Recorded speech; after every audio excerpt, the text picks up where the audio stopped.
దేవుని నామానికి మహిమ ఘనత ప్రభావములు కలుగునుగాక. అది నీ సన్నిధిలో నేను అనే కార్యక్రమానికి మీ అందరికీ నా ఆహ్వానం తెలియపరుస్తున్నాను. మరి నేటి దినమున దేవుడు మనకు అనుగ్రహించినటువంటి నేటి ధ్యానాంశాన్ని ఇప్పుడు మనం చదువుకుందాం. యెషయా గ్రంథం 62వ అధ్యాయము 11, 12 వచనాల్ని మనం చదువుకుందాం. ఆలకించుడి, భూదిగంతముల వరకు యెహోవా సమాచారము ప్రకటింపచేసి ఉన్నాడు.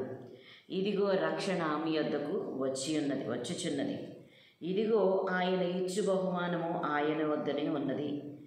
ఆయన ఇచ్చు జీతము ఆయన తీసుకుని వచ్చుచున్నాడని సియోను కుమార్తెకు తెలియచేయుడి. పరిశుద్ధ ప్రజలనియు యెహోవా విమోచించిన వారనియు వారికి పేరు పెట్టబడును. యెరూషలేమా, ఆశింపతగిన దానివనియు విసర్జింపబడని పట్టణమనియు నీకు పేరు కలుగును. దేవుడి వాక్యం దీవించి ఆశీర్వదించునుగాక. ప్రియ సహోదరి సహోదరులారా, ఈరోజు దుఃఖముతో నిట్టూర్పుతో ఆశిస్తూ ఉన్నాను.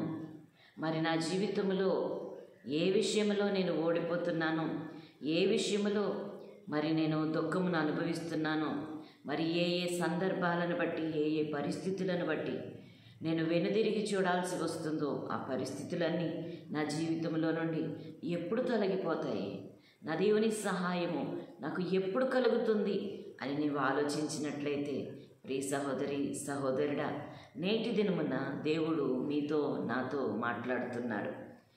మన జీవితంలో ఎదురైనటువంటి ప్రతి పోరాటమునకు చాలిన దేవుడు, నీ శ్రమను చూస్తున్న దేవుడు, నీ దుఃఖాన్ని చూస్తున్న దేవుడు, నీ నిందను చూస్తున్న దేవుడు, నీ పరిస్థితులను చూస్తున్న దేవుడు ఈ దినమున, ఈ ఉదయకాల సమయమున నీతో మాట్లాడుతున్నాడు. ఆయన చెప్తున్నటువంటి మాట మరొకసారి మనం చదువుకుందాం.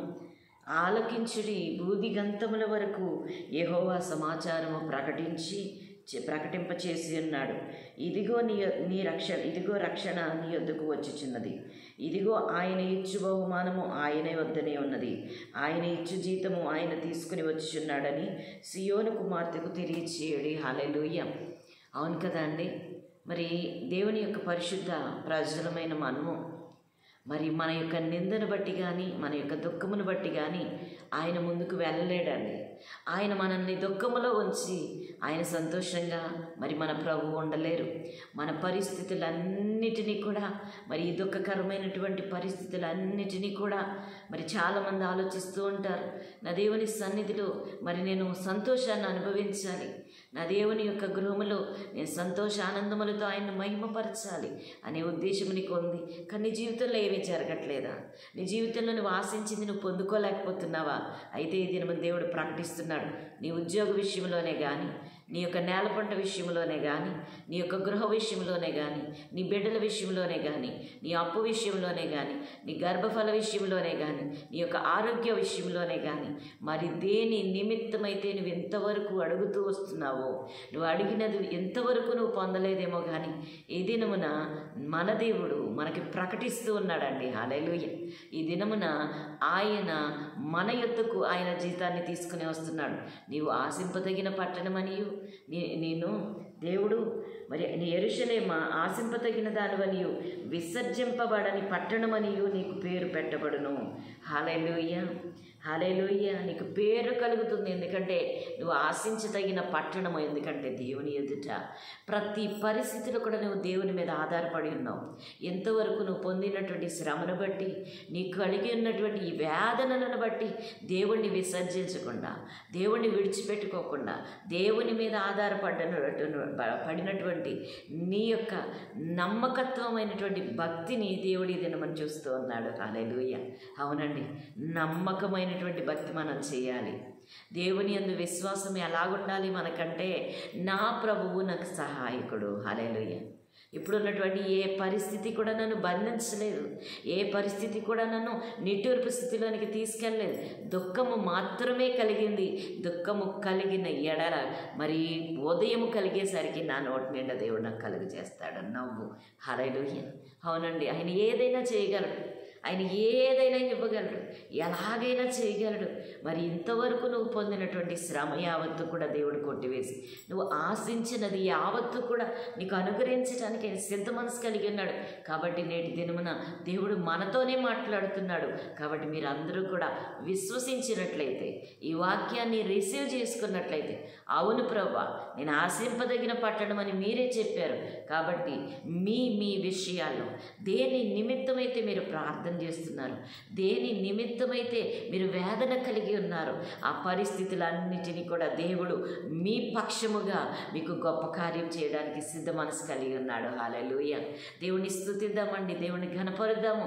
అవును ప్రభా, నా కొరకు నువ్వు చేయదగినటువంటి ప్రతి మేలు కూడా ఏది కూడా ఎంత మాత్రము నన్ను ప్రభా తండ్రి నన్ను తగ్గించదయ్యా. అవును ప్రభా, నా జీవితంలో ఈ అనారోగ్యం కొట్టివేయబడుతుంది, నాకున్నటువంటి శ్రమ యావత్తు కొట్టివేయబడుతుంది, నా బిడ్డలు దీవించబడతారు, నాకున్న అప్పులు కొట్టివేయబడతాయి.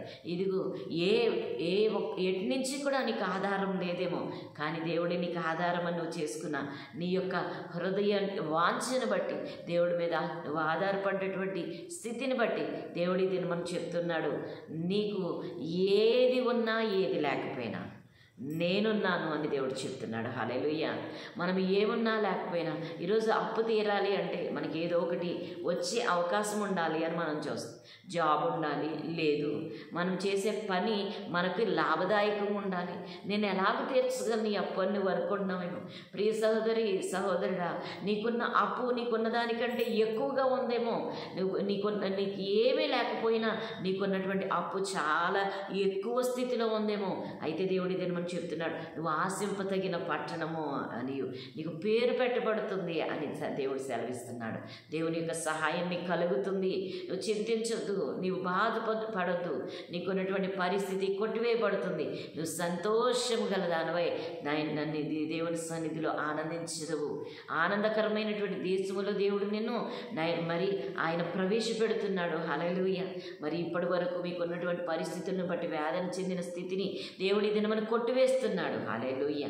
ఎవరైతే ఈ వాక్యాన్ని రిసీవ్ చేసుకుంటారో వారి జీవితంలో తప్పకుండా జరుగుతుంది. ఎవరైతే విశ్వసిస్తున్నారో వారి జీవితంలో వెంటనే ఈ యొక్క ప్రామిస్ మీరు రిసీవ్ చేసుకున్నట్లయితే దేవుడు ఖచ్చితంగా మీ జీవితంలో దేవుడు చేయబోతున్నాడు. హల్లెలూయా. ఆశింపతగిన పట్టణం అని నీకు పేరు పెట్టబడుతుంది. నీకు మేలుతో దేవుడు సమృద్ధినిచ్చి సంతృప్తినిచ్చి తృప్తి కలిగి మంచి గోధుమలతో నిన్ను దేవుడు తృప్తిపరచిపోతున్నాడు. హల్లెలూయా. యెరూషలేమా, ఆశింపతగిన పట్టణమనియు విసర్జింపబడని పట్టణమనియు నీకు పేరు కలుగును.